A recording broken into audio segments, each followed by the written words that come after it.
आसंता काली बंद रहिबो राज्यर 35,000 अधिक औषध दुकान ऑनलाइन औषध विक्रय को विरोध करी Utkal chemist and druggist association पक्षरु बंद डाकरा दिया जायछि।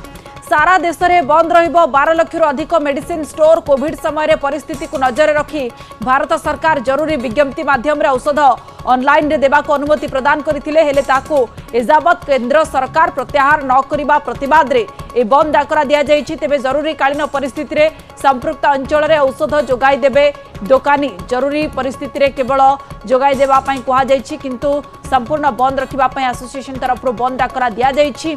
कौनसी स्थान में मेडिसिन मध्य दुकान खोलिबो नाही। पूर्व आम देखा पाई गोटे चेतावनी देते कहीं एभली सरकार प्रत्याहार करूना जहाँ कोविड समय लागू करा जायतिला, किंतु ताकू केंद्र सरकार प्रत्याहार न करने को प्रतिवाद करते। यापर पुनर्बार देखा मिली जे विज्ञप्ति माध्यम औषध ऑनलाइन रे देबा पई जो अनुमति रही संपूर्ण प्रत्याहार करने से दाबी कर बंद डाकरा देइछन्ति।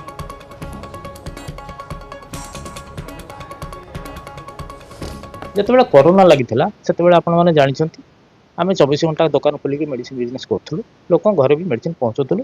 आमको साहाय्य करने सरकार गोटे से जीएसआर नोटिफिकेशन करते जे रोगी घर जाकि आप मेडिसिन दे पारे।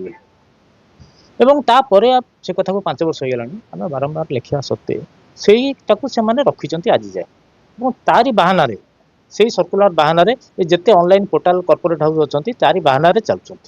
तेणु ये 3टी दाबी अच्छी। आम गत 2 वर्ष धरी केंद्र सरकार को बारंबार चिठी देवा सत्वे आमर किसी शुणाणी है नाइदर आम सागे कथा भी हेले।